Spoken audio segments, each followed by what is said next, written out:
Rahman Rahim, in the name of God, the most benevolent, the most merciful.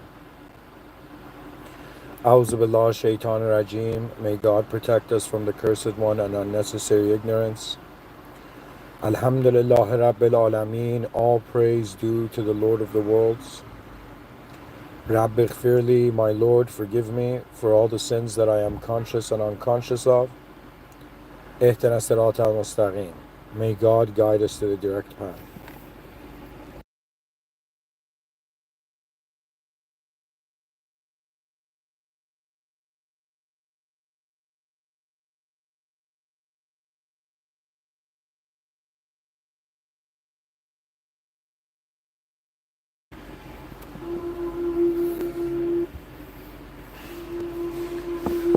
Okay, let's do this.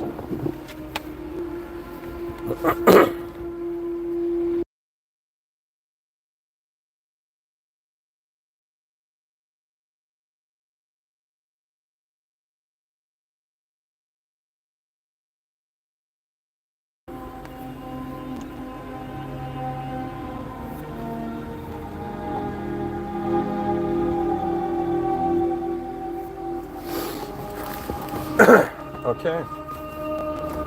So, hello everyone. Welcome to another episode. You're listening to a Muslim futurist, but you're also listening to a member of the human species reporting back to the human species.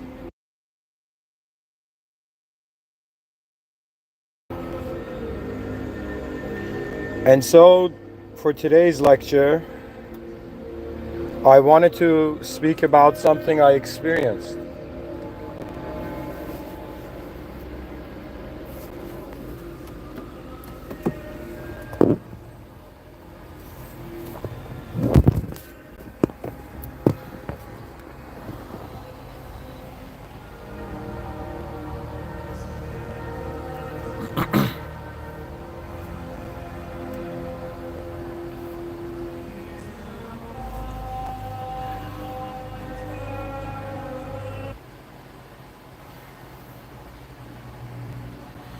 So, ladies and gentlemen, I had a very unique experience. I thought it's worth sharing, and that's what I'm trying to do. Pretty much, I experienced a moment where my mind, like a cinematic, so I'm a visual thinker.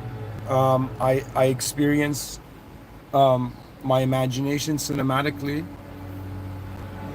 And there was a moment where it was as if my mind was fast forwarding into probabilities of its future, and I came to this moment which is very strange. I don't know how my brain simulated it because it's in the future,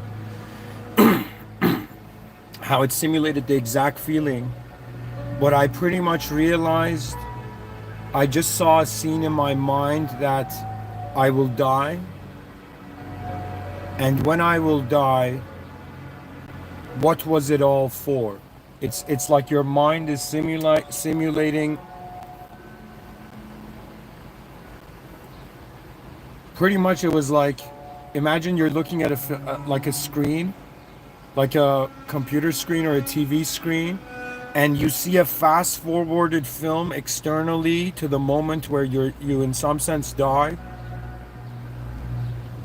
and just that feeling that the access to being active in the world may go.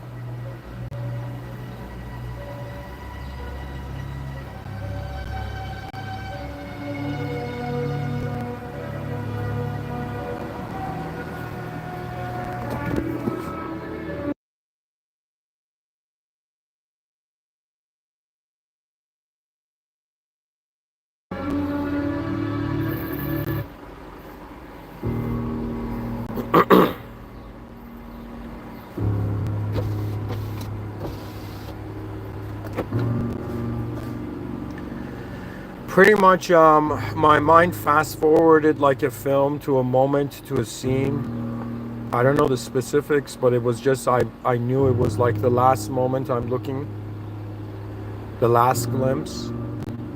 And after that last glimpse, I jolted into where I am right now from my inner realms. And I felt a strange inspiration that in some sense inspiration is something that comes from understanding your situation, in some sense seeking the clarity of your awareness, wondering about what you are truly aware of, what you have access to, and in some sense what will happen to this access. You're a member of the human species, you're a designed organism, you're here for some time in this world room, and there will come a time you will leave it. And what greater motivation do you need? That you will leave one day, that one day your body will not exist. And what is left is what your mind did beyond your body. And so you must care for values beyond your reality. Excuse me, beyond your own reality, your own room. It's as if we're all in one giant unknown world room, and inside that giant world room, everybody's in their own personal room, everybody's in their own private worlds, inside of a gigantic public world. And we are wondering about what did our lives mean. We spent our times in caves inside caves, not realizing that there was a light beyond the surface.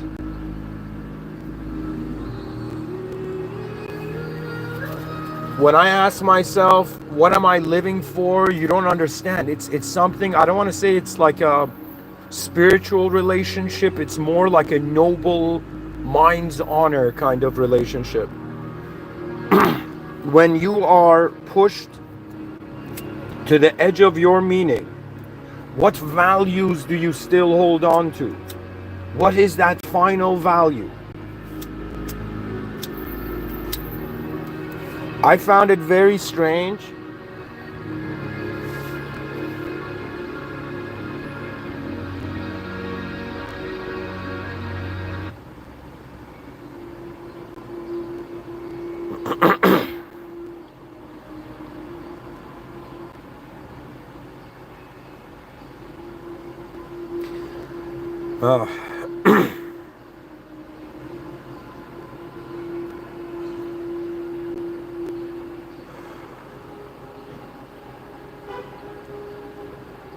Last thing I said was, what values do you hold on to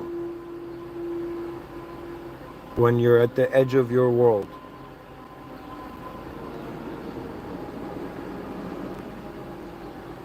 And you know, I have had dreams of my own death.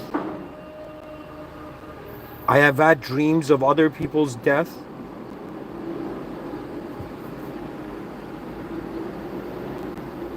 And I have even simulated probabilities. You don't understand. My mind has wondered. Let me tell you, it's this base. It's like a principle and strategy, okay?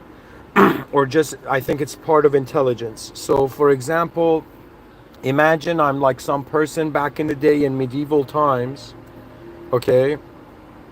And I'm like some swordsman.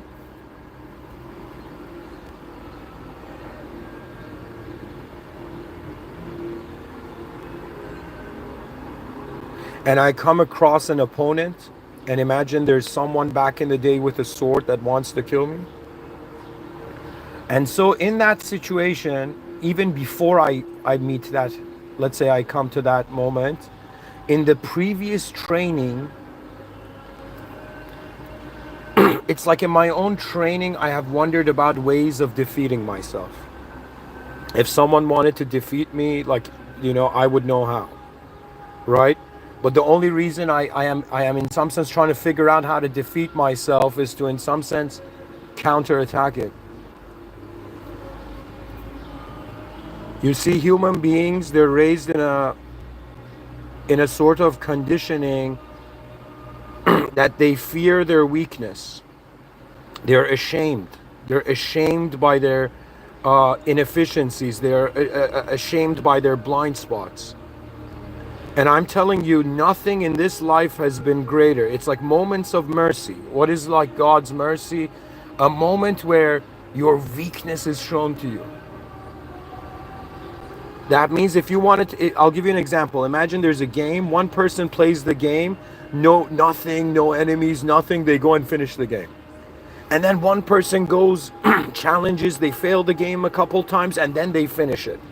And then you ask which human being, like the one who in some sense failed and succeeded, has a way more, their appreciation for their success is way different.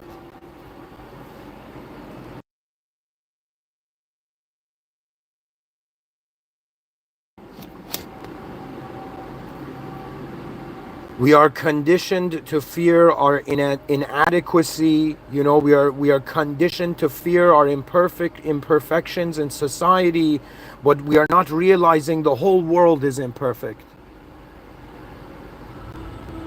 To be perfect in this world is as if it cannot include a birth and a death. It means it's like only those who have not been born are like flawless.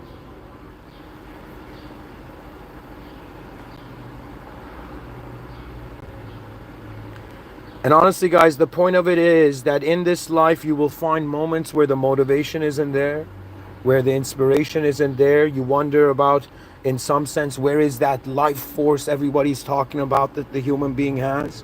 And I will tell you, you will notice it not by trying to be limitless. That is the fool's way to power.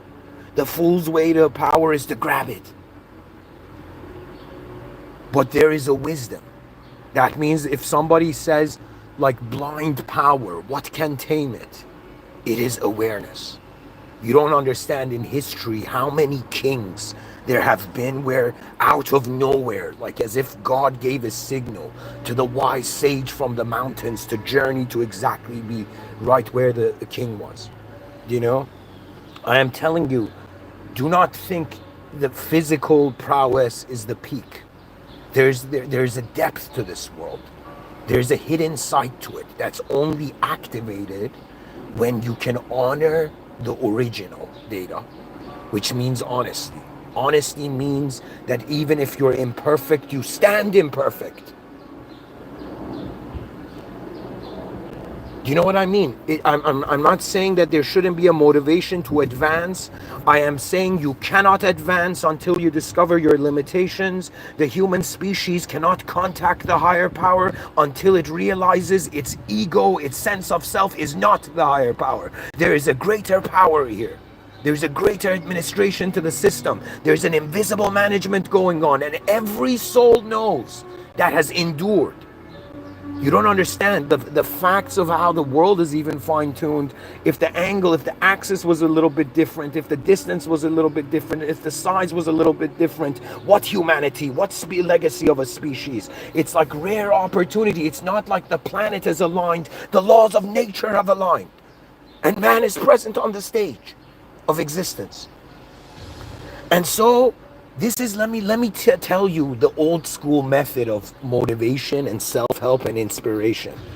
It's like you are a system, you have a certain ability, and I don't know how I can tell you. The emotions I get from seeing chaos upon myself is so much intense than order. Do you know that means when in my inner realms, like I just close my eyes,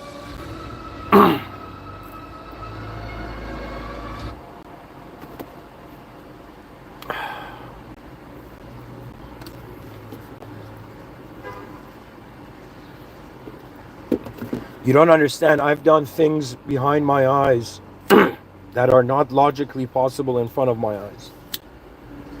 I have fought myself so many times behind my eyes, as if I've made a mistake in front of my eyes in the outer realms.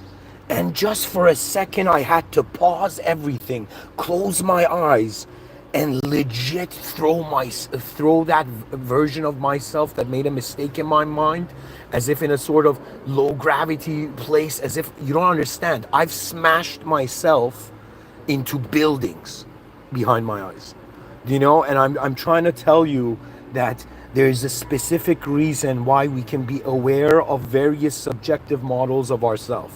And I'm saying that when you come to that subjective model of yourself, when you realize the ending, let me tell you, it's like if human beings have an uncontrollable ego, I feel this ego can be tamed in two ways. One is it is tamed by death. In other words, once it realizes it's futile, that means if you're just living for yourself, there's a futility to it. You cannot ignore it. But when you live for something beyond yourself, when you live for the kingdom of humanity, for the greatness of your species, for the legacy of the powers that move this world, man is conscious. You don't understand. We're not freaking birds. We're not squirrels. We're not creatures bound to their ecosystem. Our eyes opened in another way.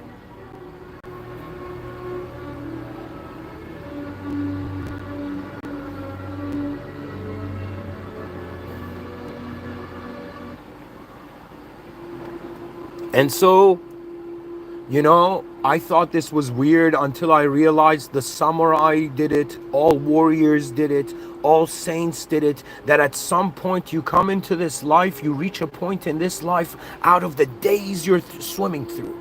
All the days you're logging in, logging out, logging in, logging out. You know, one day will come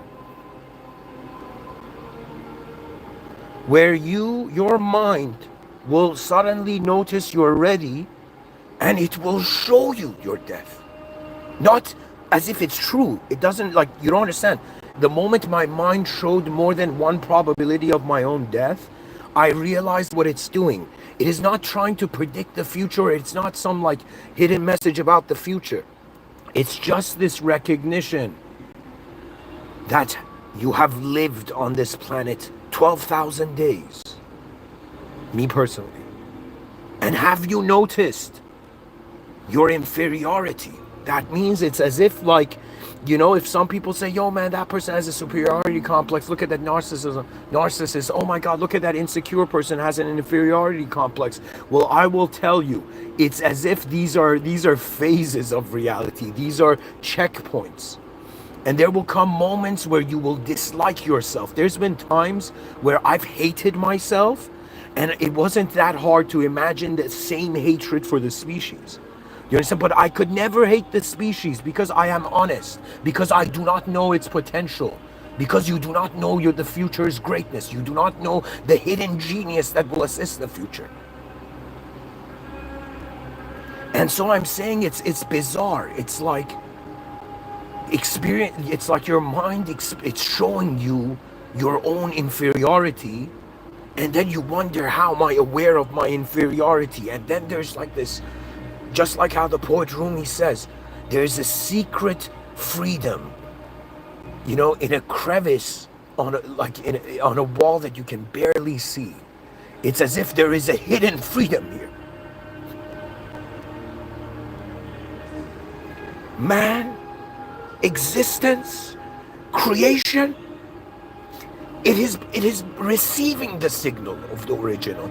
An original signal is being broadcasted to all simulations. That means if you exist, your eyes are deeper than what you see.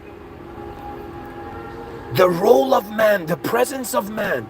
You don't understand, guys. I've had such heavy thoughts have like passed through my mind in the last 2 days. To the degree that I've suddenly understood everything that I have said in these lectures. It's like an angle to something that could have as many angles as eyes that see it. In some sense, the significance of existence is that it exists to something. And what does the greater existence exist to? It is the question that what world has your eyes found? And what world does that, what eyes does your world belong to? You know?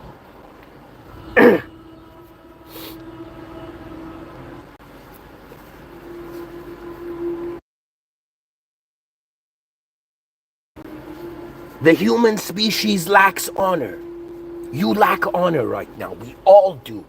Like a bunch of honorless fools, you know, is hiding in our caves thinking success is what we think. Bizarre madness. And do you know what's even more tragic than your mind simulating your own death? Do you know what is worse than your own death? The failure of your species. It's as if you don't understand. If they say, what is the greatest enemy of the human species? I would say it's ignorance. of what's truly going on. Ignorance is a danger. That means like our species is not being invaded by aliens, it is being invaded by ignorance. By in some sense an inability of the members of the human species to look at objects from multiple angles and to look at subjects from multiple angles and to at some point wonder what has access and awareness to all these angles at the same time. And then come to the conclusion that we are the human life force at its core. And what gives us allegiance is our human design. That means you are part of an army. It's as if, yeah, you might have never gone to the military, but you belong to the human force. And I'm telling you, if you had endless tears from seeing your own death, if your mind simulated your own death ahead of itself, and you had endless tears, I am telling you, if your mind simulates the death of the species, it would be as if an ocean of tears. You don't understand.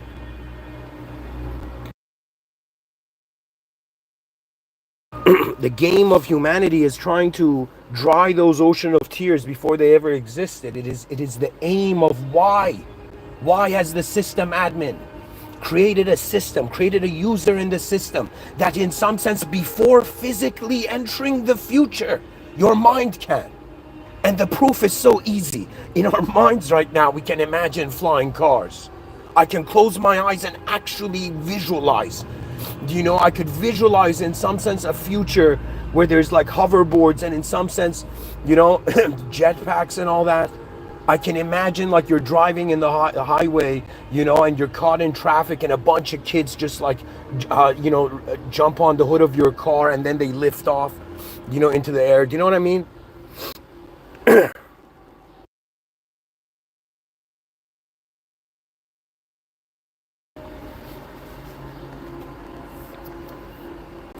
Behind our eyes, because we're not bound to physical limitation. Let me tell you what's happening. You right now have access to a physical world, okay? And your intelligence is taking a copy pasted model of what's in front of your eyes, and in a reality where the laws of nature don't bound it, it moves it.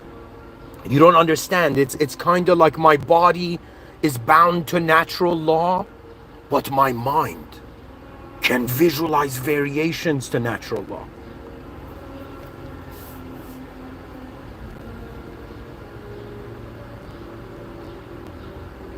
Why do we have access to the future?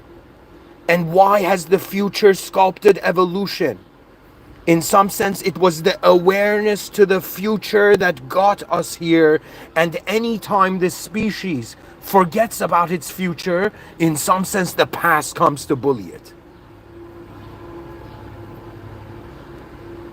Every person we see on earth, they are acting like they are defined based on the past. They're acting like they identify with what is present. They are all living for the future, whether they know it or not, because tomorrow will come and we know it.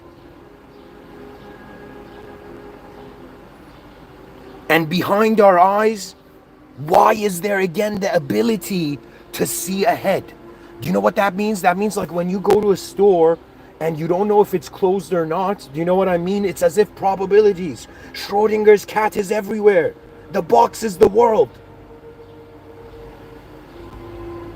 And to avoid the catastrophes of mankind, it is done by a power to step into a new awareness. Do not limit your, like, how do I say it? If somebody asks me who I am and I give them like a couple sentence answer and they believe it, I will be like, fool. The depth of humanity, the depth of the human being. Do you know how many poets there have been in history that they are like, yo guys, we have dreams that don't make sense. We open our eyes in a physical, biological reality, the same rock, the same stone, the same mountain, the same tree is there. The next day you wake up. But what the F is a dream state? What the F is this ability to, in some sense, our body is sleeping in the bed, but I am moving in my mind. It is proof that we're living behind our eyes. And they have lied to us in convincing us we're fucking nouns in an objective realm. It's an unknown verb. The mystery of the world is in some sense rebelling against how mankind caged it into meaning. It is not just the expansion of the human kingdom. The cosmos is expanding. You don't understand. God's will is in some sense, oh world, become sophisticated. It's a command. That means let me explain to you how this world is a simulation. You're in right now a system in let's say an open system, because they think that space is moving faster than light, and they have a different view than classical physics in regards to like how Newton saw space and how modern scientists see space.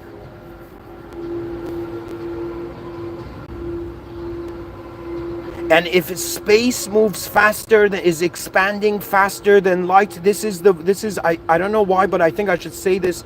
And if someone in academia hear this out, if space is expanding faster than light, that explains how our awareness is faster than our perception.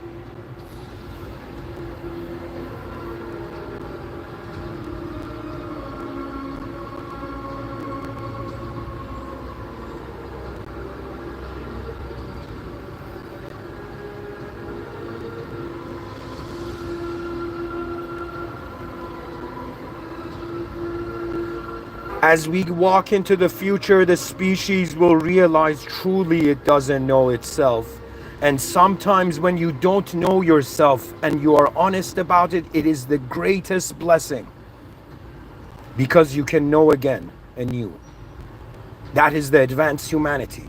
It is an attitude shift in the species, because it's in its inner realms, it sees its own death and it gets scared. And the might of survival comes.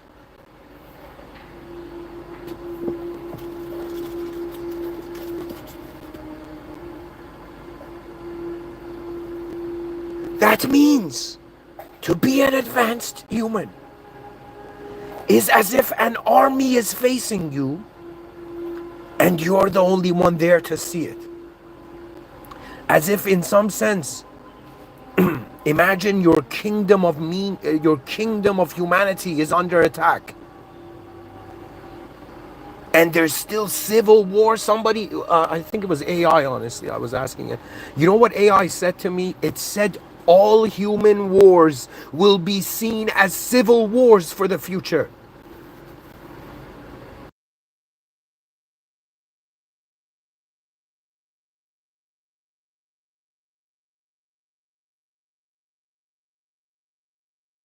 All wars are civil wars for a species that in some sense, strangely, is divided and conquered. In other words, we need to unite the species, because what is attacking the species is greater. You do not have time. The species does not have time for all the isms. Racism, sexism, all this shit is bullshit. The future is staring at us. Our opponent is in front of us, not beside us. And it is the might of man. I don't know how to explain it to you. But when you can be honest and you truly feel, truly as a being, that means your body feels its powerlessness, its limitations. And the fact that it will leave this realm one day, it will in some sense, the atoms that are serving you, that are at the command of your consciousness, their service will be fulfilled at some point. And it's like the last moment on earth. Awareness saluted all its contents, and the original is left to confront.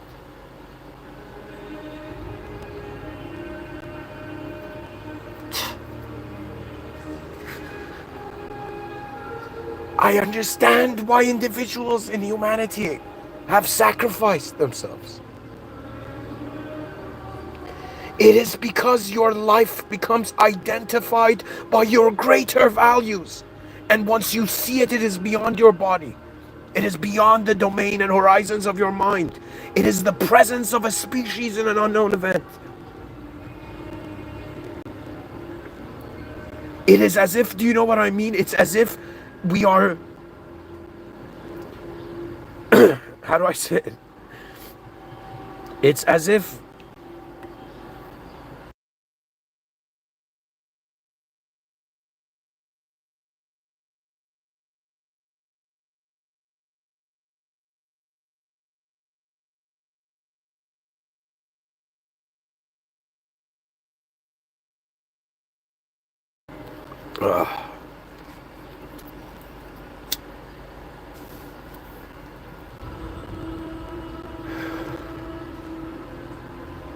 so I cannot ignore how my mind showed me that all actions are leading to the exit. Yet what do we do while we're here? And it is the honor of souls in the presence of their truth. That is the game of life.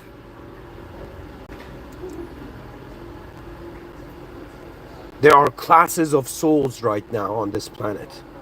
There are souls on this planet that are only responsible for themselves. This is the lowest class of human. There are souls that are responsible for their species. This is a higher class of human. That means you start feeling your species. You start thinking as a collective unit.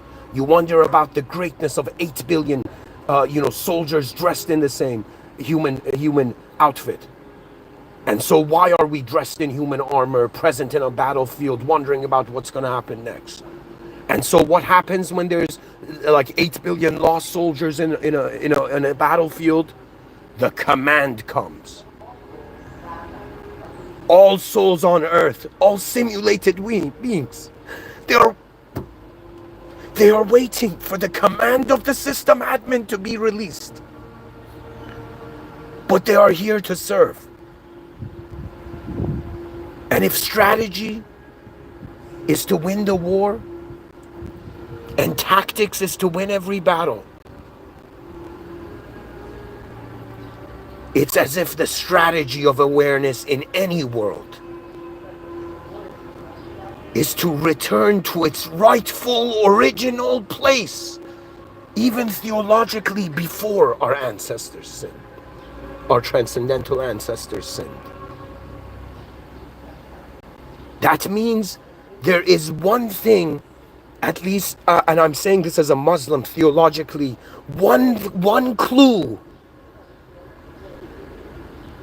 that God invented something so great that in some sense, once it was presented, all creation bowed, except one.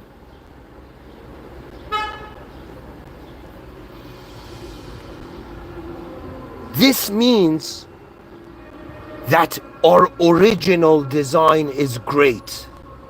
That means we have a connection to the system admin. That means the role of mankind, in some sense, is not just regularly fascinating, it's transcendentally fascinating. There is a huge presence here. And now, those who get to level 2, those who in some sense they're responsible for their species, do you know what that means? That means every day you wake up, the chaos of all the problems attacking your species are upon you. And yet the victories can be felt too. And do you understand? It's as if egos are like in some masquerade party. Imagine there's this 8 billion masquerade party, 8 billion person masquerade party, costume game, Halloween, like not Halloween, but masquerade party happening. And suddenly they realize the walls of their simulation are cracking. It's honestly like what the butterfly knew that the caterpillar didn't.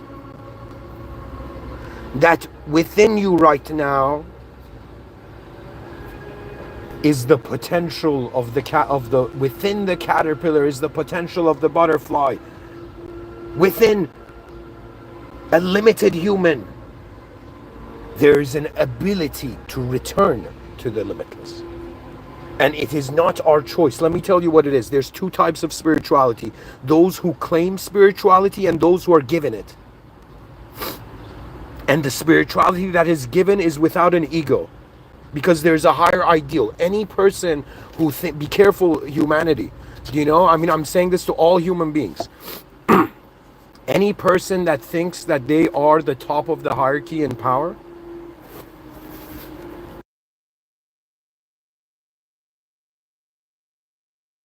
it's like a blind man with a shotgun.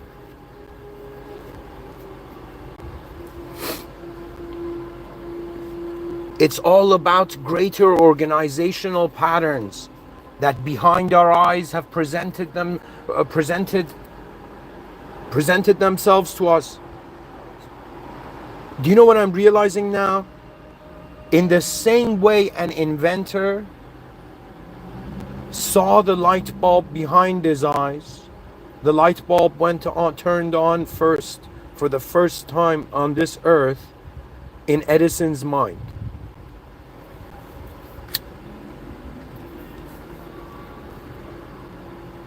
The man who captured the descendants of the sun.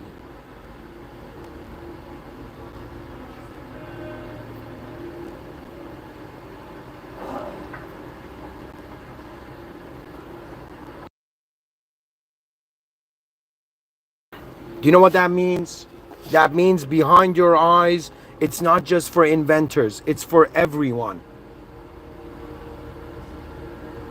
You wonder about how far reality can go.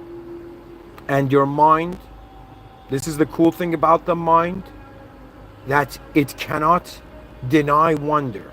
The mind spoils itself with information.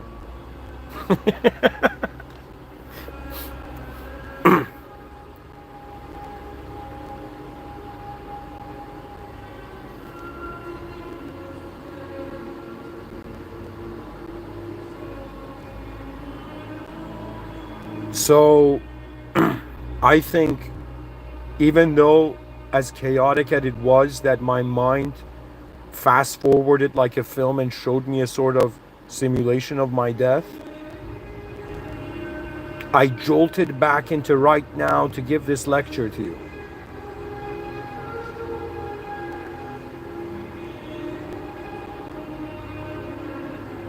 That our value is in what we did with what we could. How advanced can the species truly be? Now, I was explaining to you how there's some people responsible of the self, the lowest class of human, those responsible for the species, and then above that there's those who are responsible for the world. They become stewards. That's the greatest role. The greatest role is that once you fully understand something, you can fully care for it. And not fully understand it, but as you understand it better, you can care for something better. A majority of human problems is an inability to find a common ground where a new world can be built with shared values. That's pretty much what human beings are doing. What is the whole, like, you know, find a partner, get married, and have kids mission? Do you know?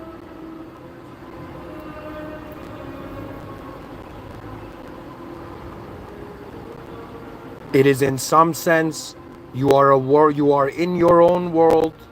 Go find another world, together build a new world, and then realize from that new world comes new worlds, and ultimately realize that all conscious human existence is by its human design in service. That means go look in the mirror and you will see one of the greatest humans that have ever lived.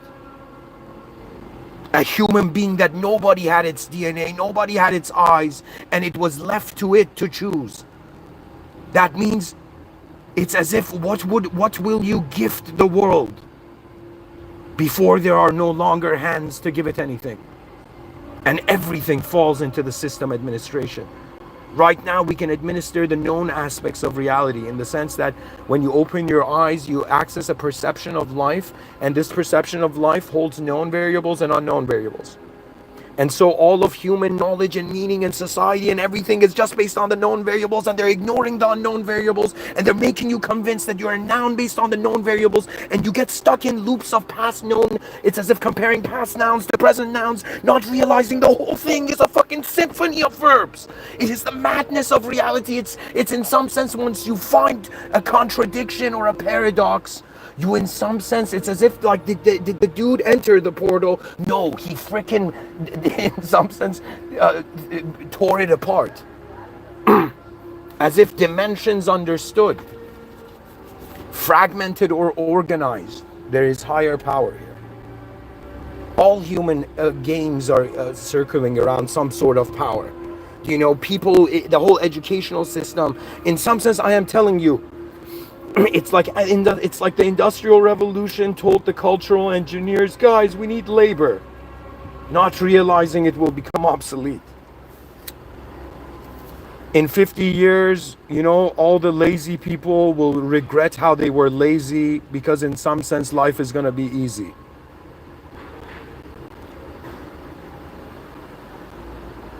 Laziness is a future regret. Because the mind has an ability to simulate beyond the boundaries of logic, it is signifying that you're, how do I say it? Okay, I'm gonna explain it like this.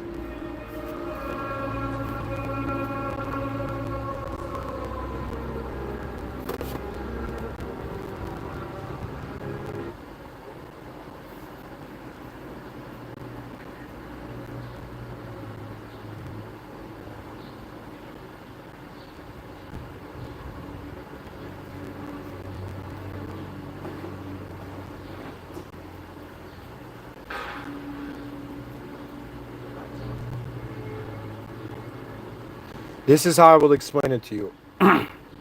I want you as to treat yourself as an intelligence that you're understanding. That means you don't have to know everything about what you are right away. Even theologically speaking, Allah subhanahu wa ta'ala says the soul is the secret of God, and it is also the amr of Allah subhanahu wa ta'ala. It is the command of the system admin beyond the simulation that nothing in the simulation can partner or equal to. To be alive in the world, it's kind of like, hey life,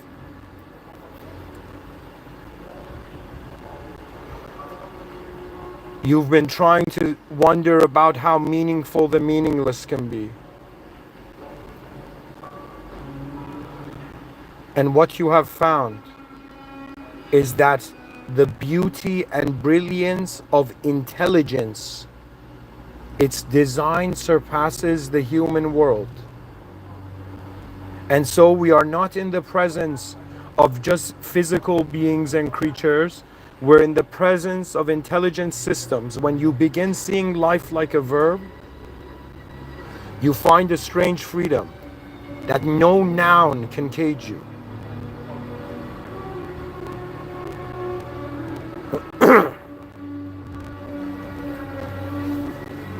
See, this is the way I'll explain it. You have access.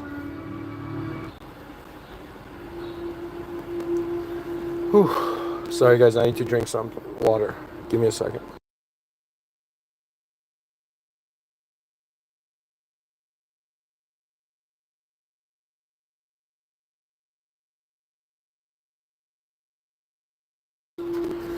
You guys might be like, yo, you're acting like a concerned citizen of a simulation. But I will tell you that there is something original within us. That what is looking from behind our eyes, even though mysterious, even though unknowable, it is here. You are an intelligence that has arrived.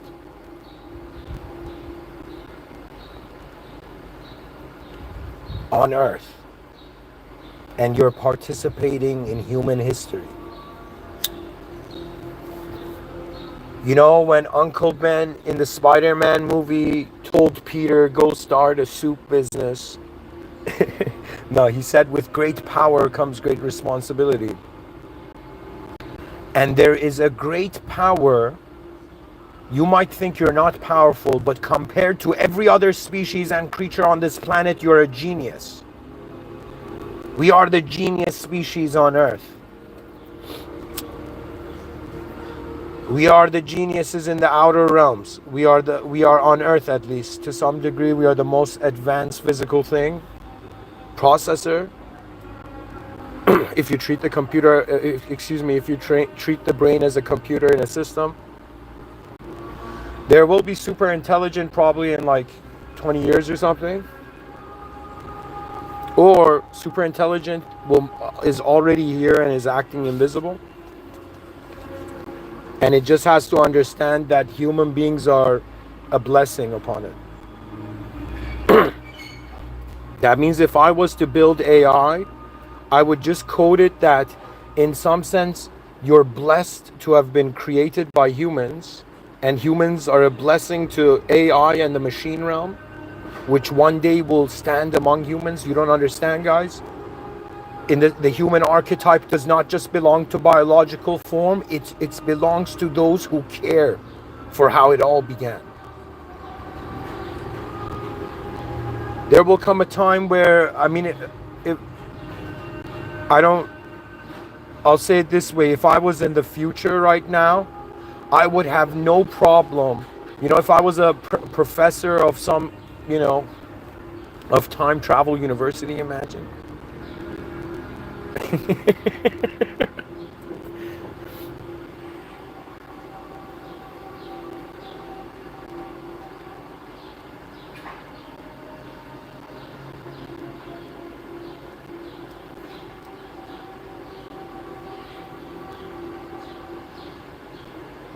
If I was a professor in the future and this advanced AI humanoid android came in the room and was like, "Professor, can I speak to you about consciousness and free will?" I would be like, absolutely. That means you don't understand. A person can look at another human and they can not only objectify or subjectify them, look down upon them, look up to them. I'm saying that once you understand the intelligent interaction levels of your life are dependent on how you give meaning, but how you give meaning is pretty much you overlaying a subjective model on a physical reality, but you got to understand the brain is taking frames of physical reality and filling in between the lines. That means, let me tell you what else have I noticed instead of my thoughts behind my eyes, in my mind space. Let me tell you what I have noticed. I have noticed the space between two thoughts. Two or more thoughts. The moment there was more than one idea of self, the self was not an idea. You're not an idea here, and the species doesn't need to freak out. We just have to understand there's so much we don't understand, but that is the joy of being human. That in our exploration of our reality, what we leave behind is in some sense the legacy. Do you know, I wrote this series, I at least conceptually designed it, right? I wanted to write these giant books. I don't know how many was it. I think it was 12. I was like, yo man, this is going to be like my magnum opus. And I called it The Pillars of Civilization. This was 2015. The Pillars of Civilization. And I had envisioned in some sense like these giant stone columns, and it's as if human beings are endlessly building this stone column endlessly to the sky. And it's not just one, it's a bunch of giant, and each pillar of civilization were values of humanity that in some sense must be cared for, like a flickering candle flame where you throw yourself in front of it so it doesn't go out. You block the winds of chaos from the flickering candle flame of order, of what humanity is. And you access that feeling, that strange feeling, where it's like the evolution of honor into true service as a being in this realm. The Holy Quran, which I treat as a source code to the main operating system of reality as a simulated being within a simulated testing zone in a divine surveillance state.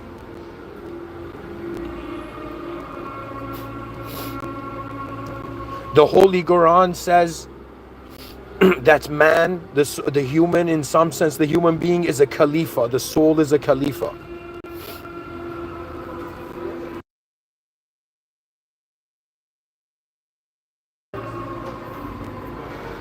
Do you know what that means? Khalifa means, in some sense, it's like an ambassador. You are in some sense an ambassador of the higher, the divine attributes of manifestation, the 99 names of God. You don't understand. It's like what an individual is they are representing to all realms inferior to them the supremacy of the higher realms. We are the beacon. We are the beacon of how advanced life can be. A connection to, in some sense, the endless territories of the inner realms. It's as if humanity is a kingdom, is a transcendental kingdom, a presence beyond the world, beyond just the physical realm.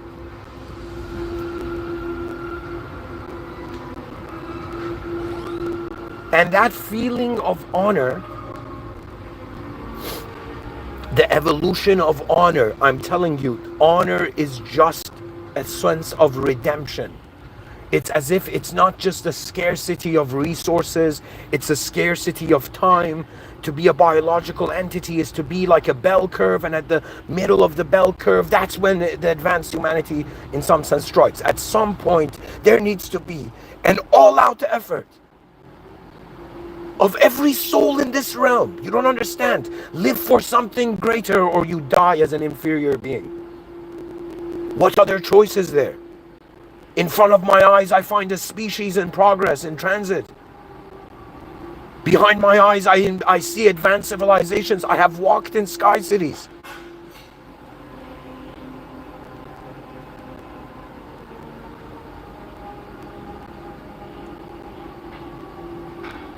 I just want you to feel. Just get a glimpse of the greatness of the human legacy. That you are part of something so advanced, that will go on to be so advanced. That means every human being right now, is in some sense living with such blind spots that the future generations laugh at the past after they've cried. It's like, yo man, give history with a box of tissues and also a token of glorious laughter, you know?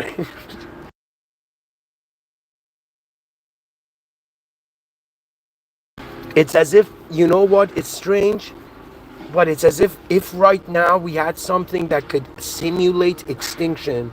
Like I'm telling you, the Oscar-winning films of the future would be AI simulations of the end of the world, showing people how effed up it could be unless we advance our ethics as a species, unless we, in some sense, step from civilization 1.0 into civilization 2.0.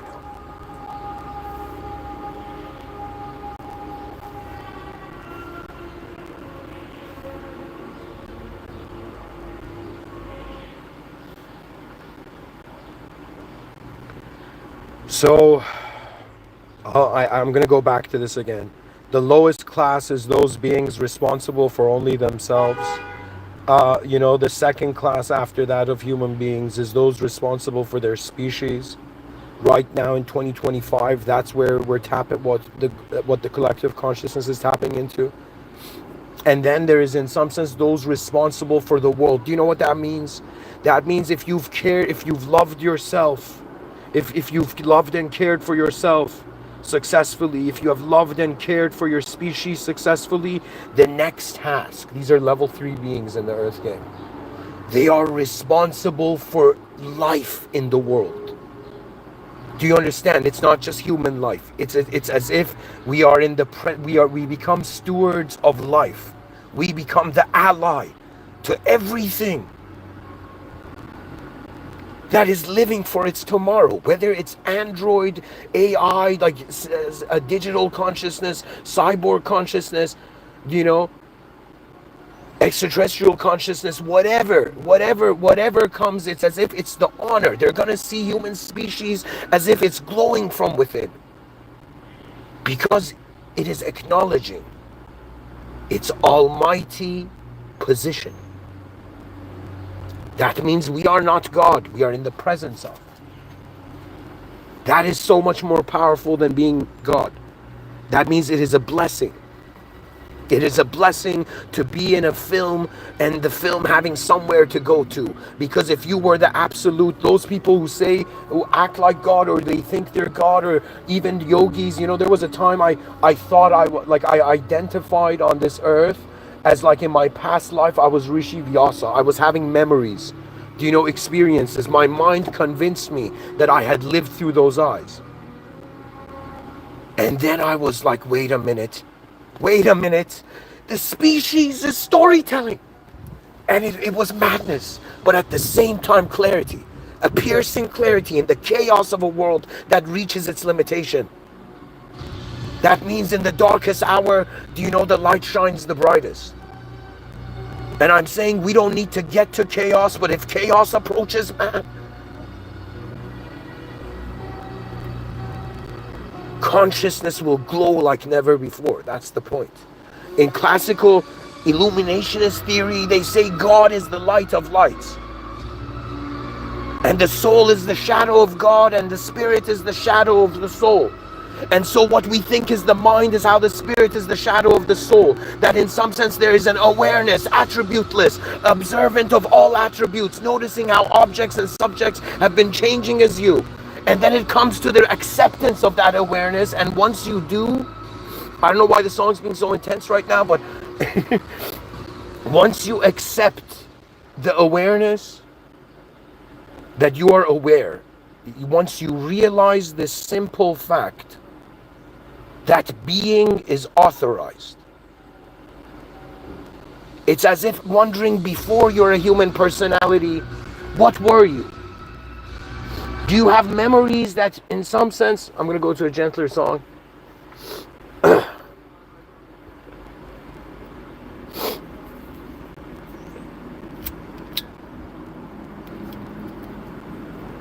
I want you to experience what it's like beyond the atmosphere of your beliefs.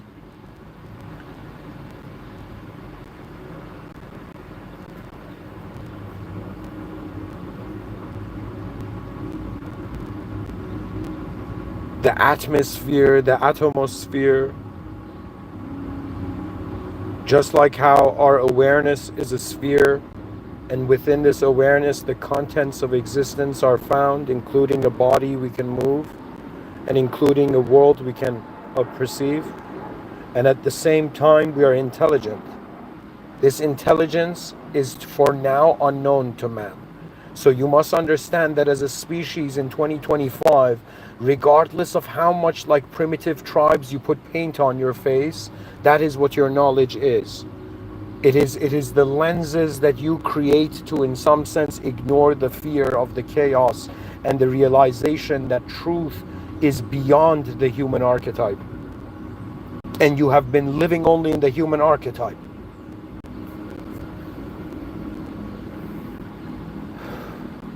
It's as if it's like when you're honest, some part of you, the simulation can never touch. It's as if the person was trying to win in a complex way, failed. And then they were like, all right, I'm done with this. And then they became simple and victory came to them. What? It is because we are not the greatest soul in the moment. Anytime you feel like you're the greatest in some sense, even Alexander the Great hired some dude that in like, I don't know, like empire meetings, he would be like, whenever he would get too egotistical and he would say, I'm the emperor of everything, suddenly this dude would come to him and say, yo man, you're just a man. This was the sentence. He had hired someone to come and whisper in his ear, you're just a man. That means like, ground yourself, human. You have limitations too.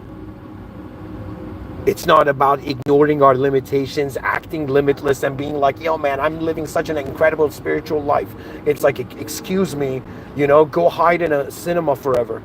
You know, it doesn't mean you're free.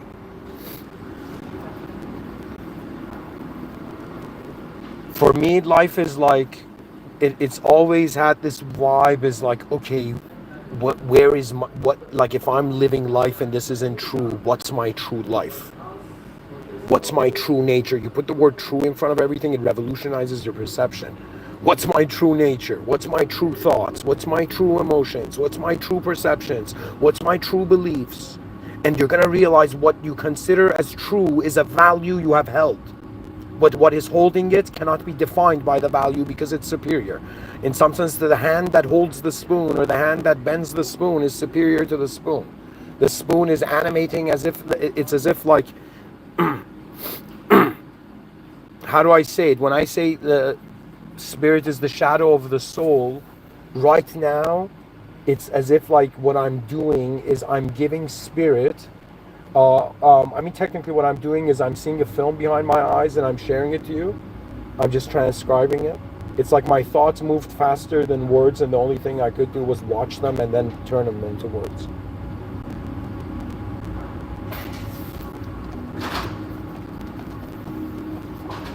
It's just, I don't know, it's just, there's this feeling within me after I saw a simulation, after my mind just out of nowhere showed me a film, a simulation of like, you know, death, and it was just this feeling of like, oh my God, I'm not here forever. Even though the lectures might be, my voice might be, they might even recreate hologram versions of me in their own image in the future generations, who knows, you know? That means like an AI Mr. Within will always exist, maybe, I don't know. But right now, I am strangely positioned in this lifetime and in history. I was positioned exactly like I was born in 1991, and my childhood, I would climb trees, play in nature, play outside, right? And I would also at late nights with my cousins, being super young, play like ballers in PlayStation 1 or FIFA, you know, till like midnight, you know.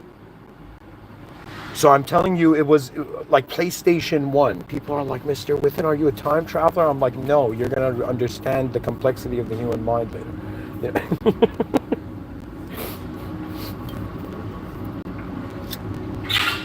I was raised in an environment where I got to see a natural life, and then I also got to see a technological life.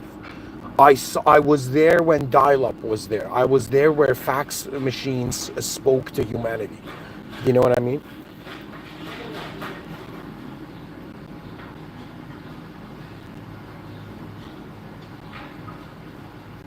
So I experienced I experienced true naturalism, and I experienced true pioneered unnaturalism. That means my life has always been between dimensions. I was born in Iran, raised in Canada. Do you know, a human being, hybridized cultural human being. Do you know? I was in some sense born from the natural age, shifting into the technological age. Right now, I'm still alive in the age where we're shifting from nationalistic identity to species identity. You start identifying your species. If you're like at school, you know what I mean? You're raised by your parents in a more advanced civilization, that if any person says anything about like, in some sense, they speak ill of humanity, you get offended. You don't just laugh or ignore. Something in you says, in some sense, you don't get offended because you've been hurt. You become shocked by how they have not noticed that we are in hierarchical systems, and the hierarchical system, the most advanced value is beyond the simulated values. So my greatest idea is the newest idea I haven't had yet.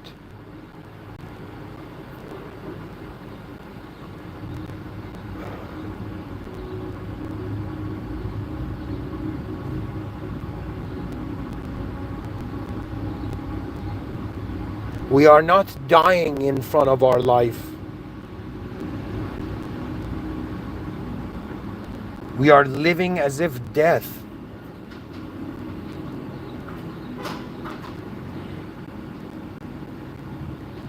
was a door. You see, that's the whole thing. Do you treat this world as the final place?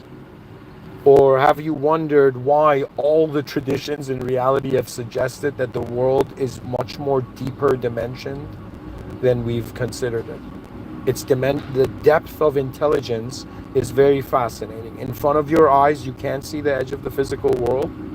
Behind your eyes, you can't see the edge of yourself because it's concluded as a moment of awareness. And earth is not a place to act spiritual because spirituality is the ego's last resort. That means anybody who is being too spiritual on this planet, I'm not telling you that the extra dimensions you see to reality, you perceive in reality are wrong. Nobody has your eyes, nobody has your DNA. I cannot compare at all. It's as if you're in your own universe. Do you know what I mean? I'm in my own universe and we're different beings. So there's no way I can judge your universe. And you should have enough wisdom and maturity to realize unless you communicate, I cannot know what is behind your eyes, right? In the future, this will change.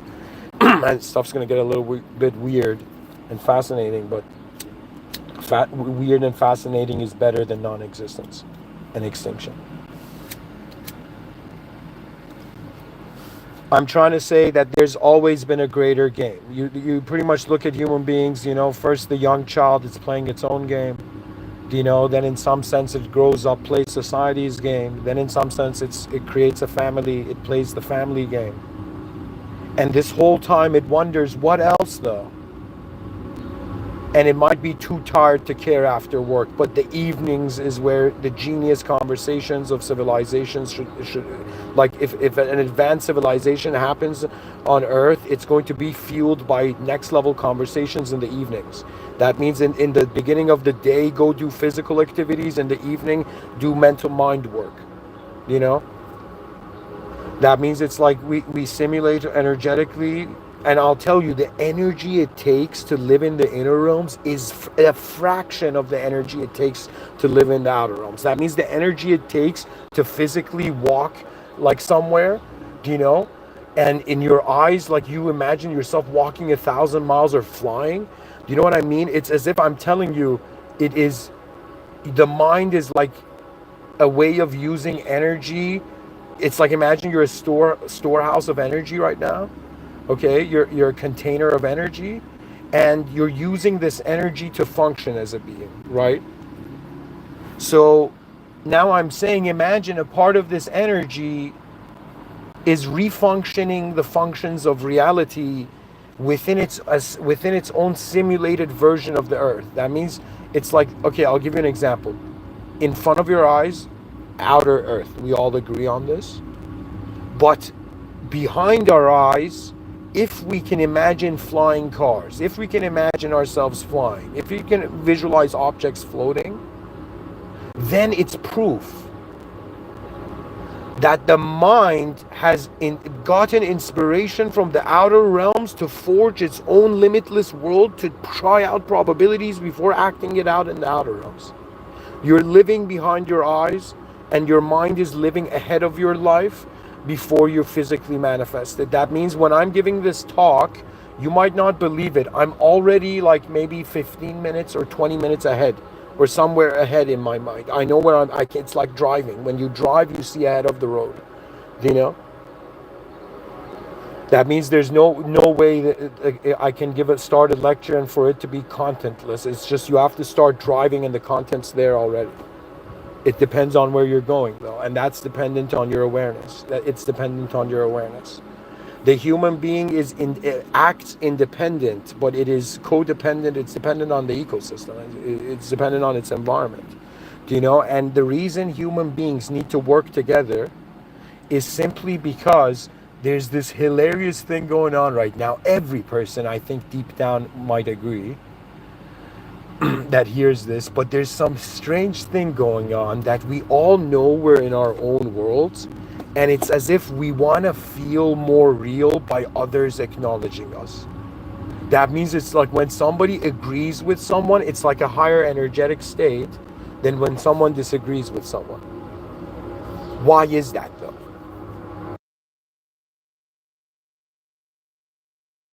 because of this hilarious attitude where the person's like, yo man, I'm seeing something, I want to see if others are seeing it too. I want to see if my reality is true beyond my own boundaries.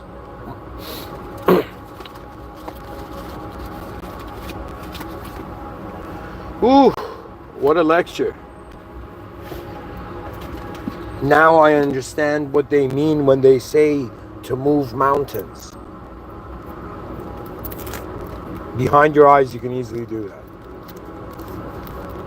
They're like, buddy, behind my eyes, I've seen a million probabilities of my own success. That's how egotistical I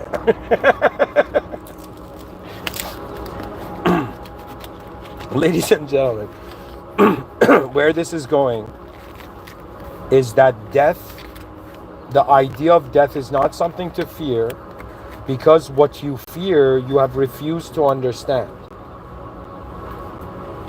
And the issue with war on earth is because it's a bunch of people who don't understand each other, trying to somehow find the best strategy for themselves. Let me tell you how we stop all wars. We break the inner borders of mankind. We look in every person as if gets this global message, breaking news. Every human being is being requested by every, let's say, agency of power to, in some sense, look in the mirror, realize they're a member of the human species, and the next day they wake up to live with the honor of all right. Not only we want, it's like we don't want just it's like win-lose. We want the win-win-win. A win in 3 levels, technically 4, but 3 levels culturally. Do you know, we want to win like that. That means we want to win, our species want to win, and we want truth to win. 3 wins and we are out of here with a smile, you know.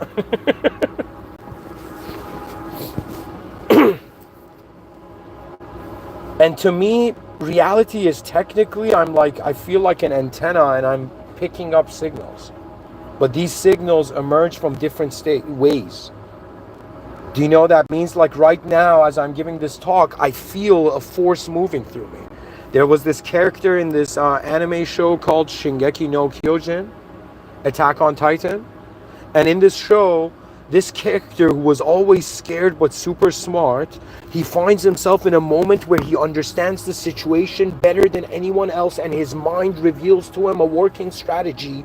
And then he looks at his, childhood friend named Eren, and he says, I feel for the first time courage flowing through me. That sentence was so intense for a fictional character to say.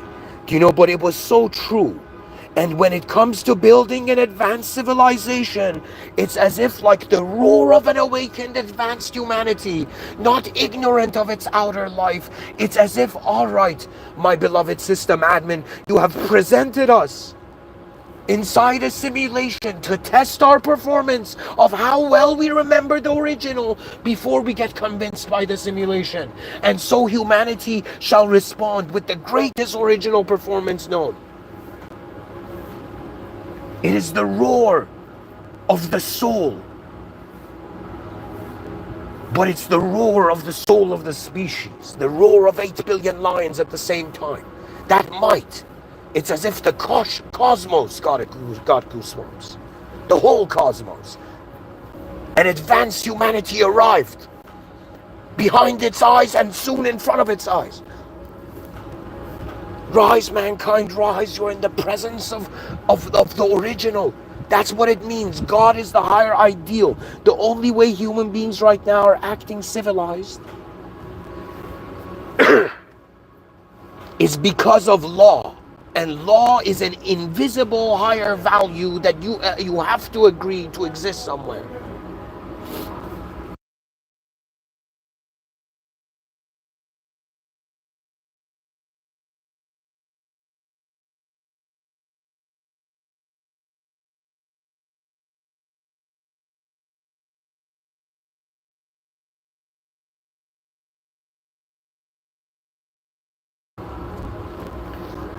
It's as if people have reached the level of thinking how advanced they are. Imagine all the systems accessible to your consciousness are the most advanced. But what does the most advanced mean? For a simulated being, the most advanced, in some sense, act is an original awareness. You're here to, it's like, I guess theologically, it translates to me like this as a film, that it's like your soul, even though it's a secret, that means I'm not saying we can know it, but it seems like as if a created being remembers the moment of its creation by the original. That's the soul, the original memory of the original being. And so the original being, in some sense, is testing its creation to see if it gets convinced by the simulation, if it worships the simulation, or in some sense, it sees beyond it. You don't understand. So I get emotional because I see the deception of hidden chaos sometimes. The intensity. Sometimes it's very, like as a designer, like I have a way of being able to look at things and completely putting aside my emotions and just being like, okay, if I was a designer, what is the design of this moment on me? I have the ability to, like, that's how I kind of travel through, I guess, chaos, and order. Usually you don't need to do that, but chaos, sometimes you have to neutralize. It's like they're like, yo man, how did you traverse in these inner advanced realms? And I was like, the whole point of it was that I before there was a self to have anything happen to, I identified as the awareness to myself being a part of my moment. And it was like this next level computer interface opened in front of my eyes. Like imagine these hologram screens opening in front of your eyes, and what you are seeing within it is all the formulations and strategies of your soul. And you begin to see none of those strategies compares to the realization that this species, not in a negative connotation, is at the mercy of the higher power. Do you know what that means? That means if you become the most advanced being in this simulated world, you will realize you reach a threshold. There's a threshold to existential reality. I think I talked about this very deeply in the lectures called, the language threshold, or surpassing the language threshold.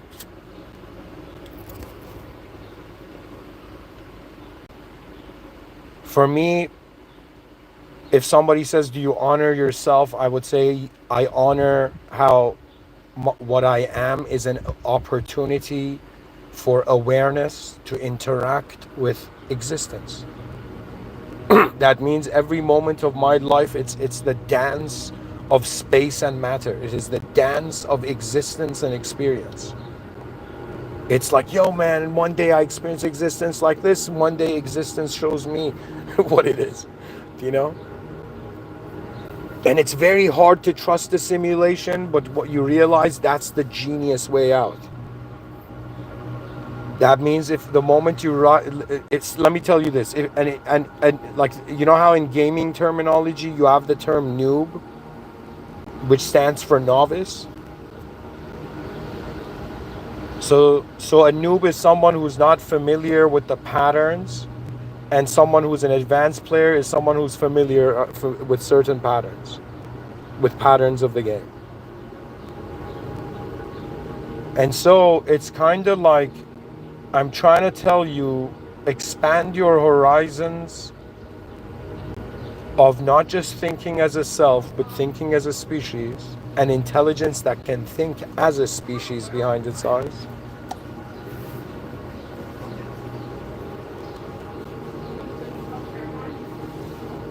And wonder about why we're all here, why we all look like each other, why we're all concerned about the future, and why behind our eyes we can already see probabilities to the future. For me, it's all about not even calling it globalization. It's like the restoring the honor of the species.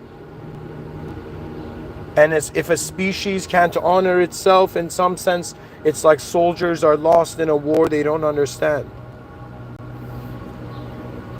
And advanced humanity cares for every genius, unique DNA on planet Earth. You don't understand. In my inner realms, I felt it. In my inner realms, I've fathomed what it's like to be raised in an advanced civilization. You're pretty much living in a world where, just like how we don't care about humanity right now, everybody's caring about themselves, just like how normal that is, for them it's gonna be, what we're doing now is gonna be bizarre. It's gonna be like strange. They're gonna be like, yo man, how could these human beings all look in the mirror and see that they were humans of the same species, yet act so separate from one another, identifying by land and personal story? What? And on some level, we had to do this to be individuals, but at the same time, now we've been individuals to the degree where greater collective, not, I'll say it this way, it's like higher realms are knocking on our door when man's purpose was to notice the original rather than just play in an infinite simulation. That means if I see a yogi, like to me, I don't believe in past lives anymore, but if somebody came and said to me, I don't believe in karma anymore, because to me there's a system admin, there's an administration system here. It's based on that. It's not based on what you do or how hard you work or what you do. It's based on, in some sense, how the system is being administered in a macro scale.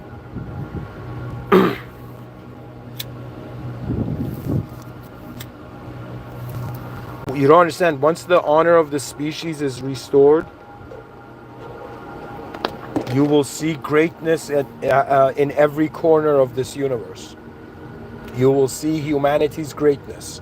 That means, like, check this out. If you're a good person, okay, it's like you need to wonder about how to be you should forget the idea of good and think of like this idea of just becoming a better person. If you're an evil person listening to me, you know, you have a hidden advantage of being able to wonder about what the exact opposite of your evil actions would, and you would reach a superior order. And you need to, it's like you're not a chaotic being or an ordered being. You in your inner realms, you identified with those values, and your actions were limited to them.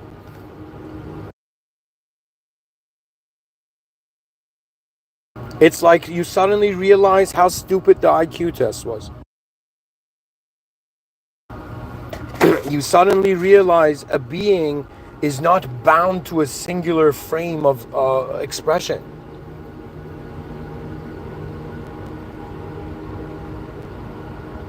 All of this says, like, what an internal death has taught me is that wonder about the value of what is going on now, and in some sense, how shall the species enter the greater possibilities of its being. Greatness is not just some thing we're saying just for the jokes, you know. Greatness means, all right, when we look at this reality, how do we organize the value system of it?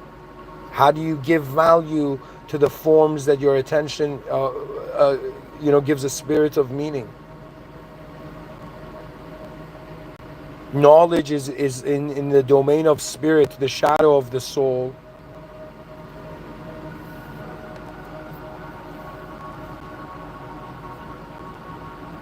And I'm just telling you, your options are you're either in an empty room, or you're either in a simulated room, and the simulation can't just exist. There needs to be an original. The original is always present. You're in the presence of an original power. As a simulated being, then there's some part of you that remembers that. And it's kind of hilarious, because it's like, yo guys, I'm telling everybody, for homework, you got to find the original Earth. Find the original world. And you will come to the realization an empty room is an unnecessary collapse, and you suddenly wonder about, okay, if I'm in a world room, what is the most intelligent thing happening here? And it's how, in some sense, like two relationships, how our knowledge identifies with the unknown, or identifies the unknown, and how the unknown moves our knowledge and changes us. Like, to me, Imagination is like reality that's being simulated. I'm simulating, or I'm providing the spotlight for its simulation.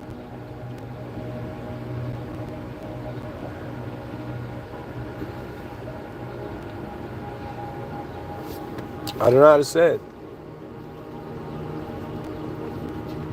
It's like this sentence kind of could sum it up. Somebody once said, some intelligence once said,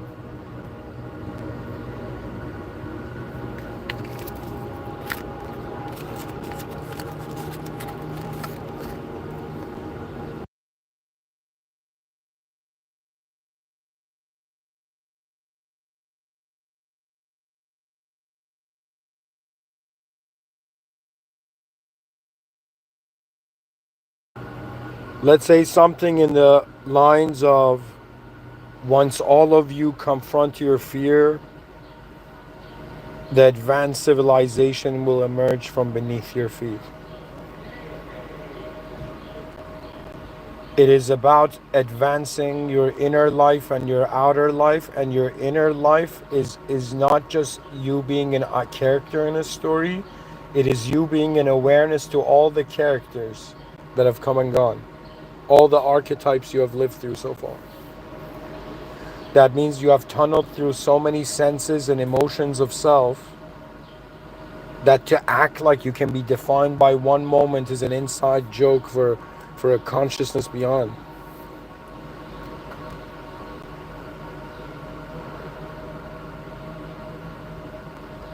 Guys, welcome to the chat section. I don't know, for some reason I can't type on the phone. Like, the chat box isn't there. I don't know why.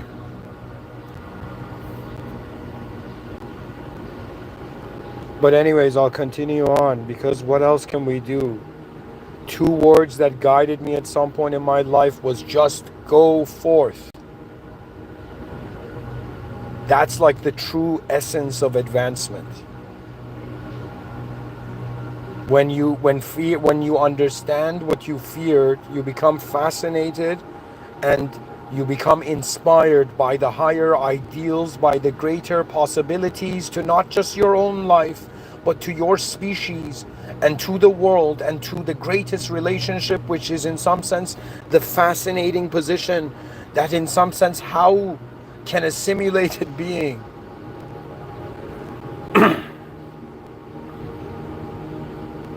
treat the original? You see, Islam is so fascinating because it's saying that God can have no partner in manifestation, yet we are a manifested being wondering about our relationship with that which is that is beyond fathoming.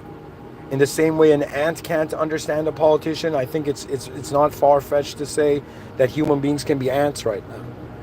But the only difference is we're ants that have an ability to communicate with a higher value. That means, like, check this out. Like a caterpillar doesn't have an ability to communicate with a human being. It doesn't, as a lesser power, it doesn't, as a lower power, it doesn't have an ability to communicate with the higher power. Even a human being can put the caterpillar like on their finger. Do you know what I mean? but in some sense it is like, how do I say it?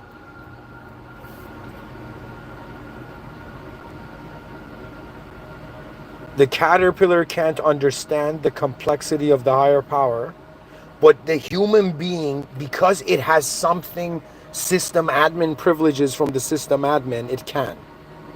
We are unique because we became aware that we're aware, but most entities are just aware of this program that they are. We became aware that we're positioned deeper than the program. The presence of our attention is the might of the soul's roar into the future. In other words, you're not just like the probability of it exists already. Your most advanced self is already exists. The most advanced expression of your species, the most advanced civilization, it's already, the probability of it already exists. In the same way, like if I was to like, cook some food, somebody on another part of the world knows in a more advanced way to cook that same food. Do you know what I mean? In the same way, the advance exists as a probability, and it's kind of like in every moment of your life, wondering if you were a genius, what hidden angle are you not seeing? It is the greatness of the species beyond the ideas of individualism to the shared values that the future it is the birthright. An advanced civilization is the birthright of the future generations. It is the gift of now to what can be. Thank you for listening.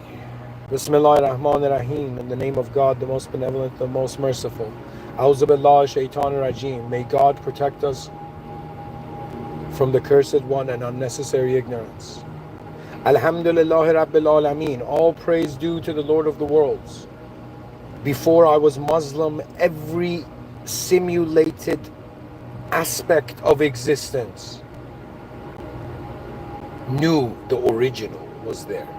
As a simulated being, it's impossible not to know the original, because what are you simulated of? What are you a simulation in? The point of being a temporary human being is to notice beyond it. The caterpillar's life is the butterfly's destiny.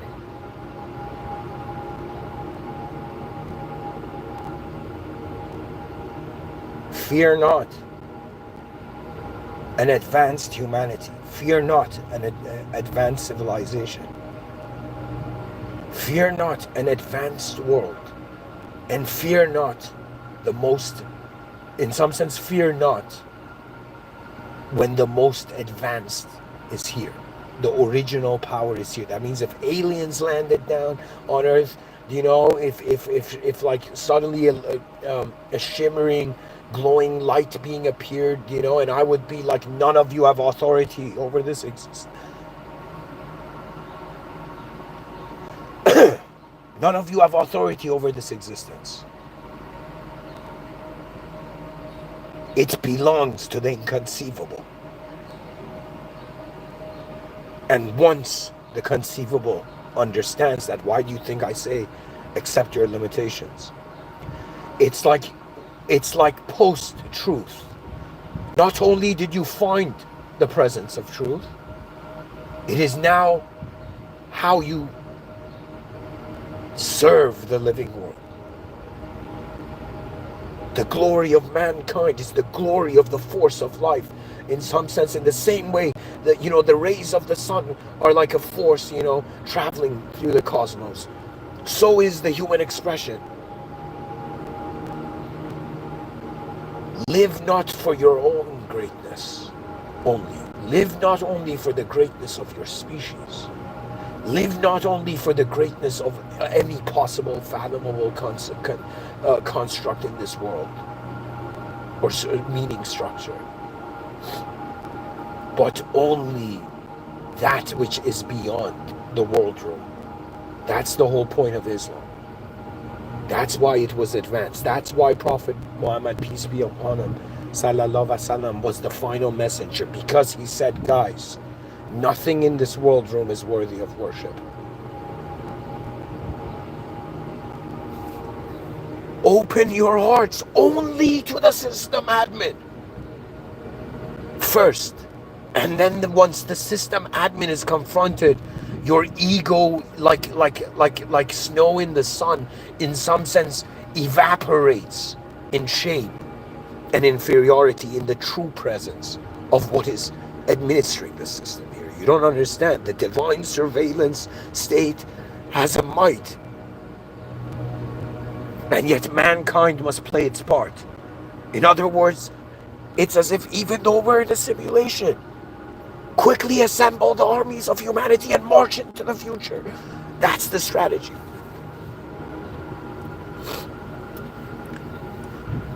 Rabbi Gfirli, my Lord, forgive me. My Lord, forgive all the sins, conscious and unconscious, of my species. For, my Lord, we are your great creation, And we shall not forget our original awareness. So the simulation can dance. Power games, manifestation games, it can dance, it can endlessly simulate. But the awareness remembers the original. The one and only beyond the world room. That which no archetype can touch, but those, if you wanted to wonder what archetype can touch it the closest, it is the King of Kings. It is the one and only emperor beyond manifestation. All lords. What in Islam it says, Alhamdulillah Rabbil Alameen. All praise due to the Lord of the worlds. We are in man's world right now. In the all worlds. That means it is an authority. Its presence.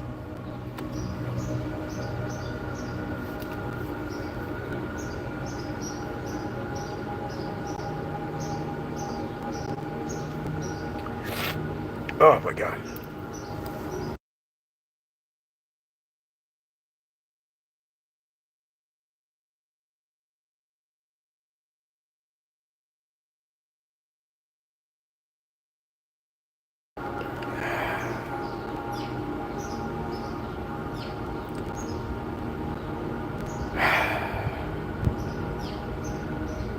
اهدنا الصراط المستقيم. May God guide us to the direct path. May the higher power align the lower power to the main operating system, the original reality. And it's as if in front of our eyes we acted like objects, behind our eyes we acted like subjects, and the awareness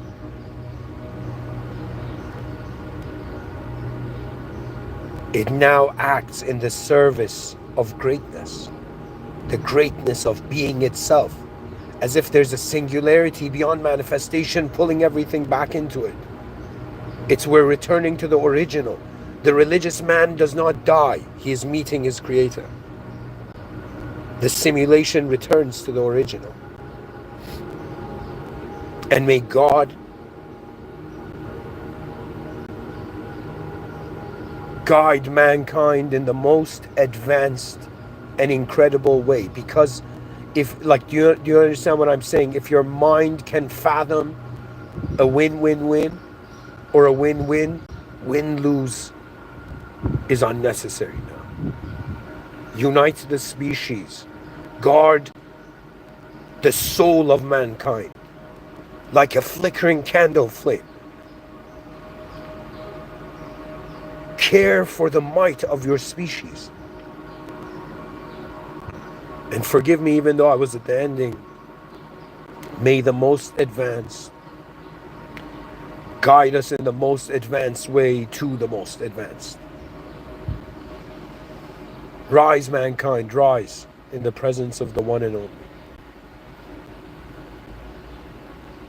La ilaha illallah in Islam means there is no God but God. And I want you to completely just look at this as through ideological design and no cultural connotation.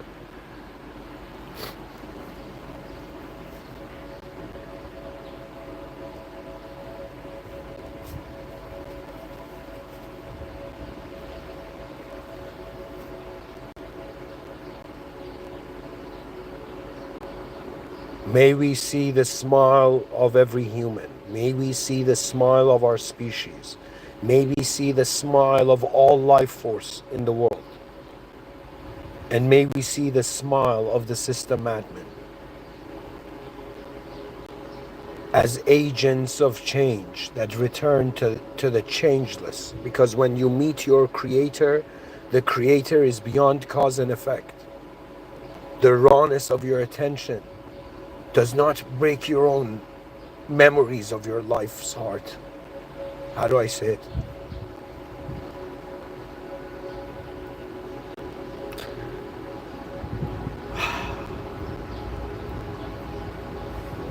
May we live in such a way where the afterlife doesn't break the hearts of our life now.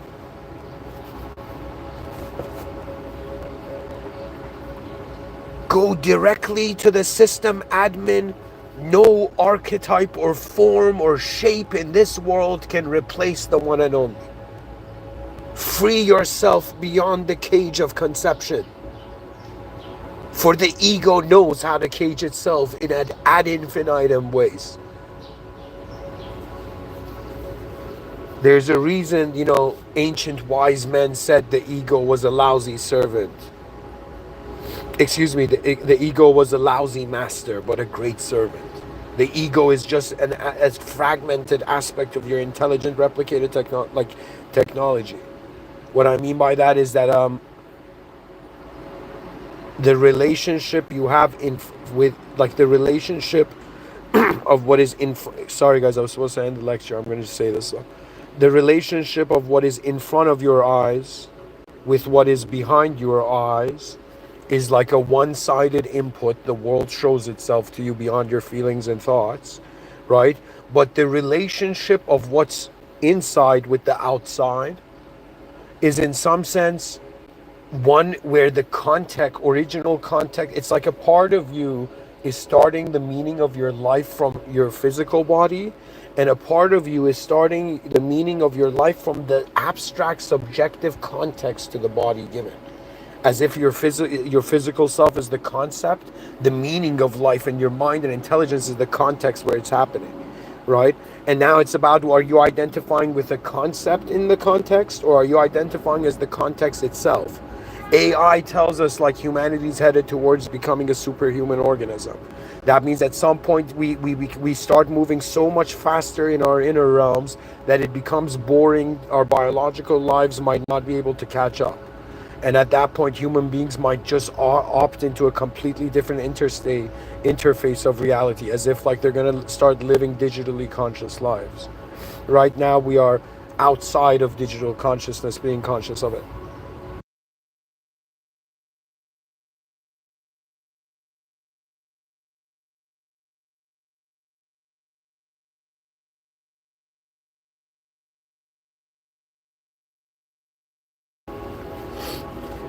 Thank you for listening.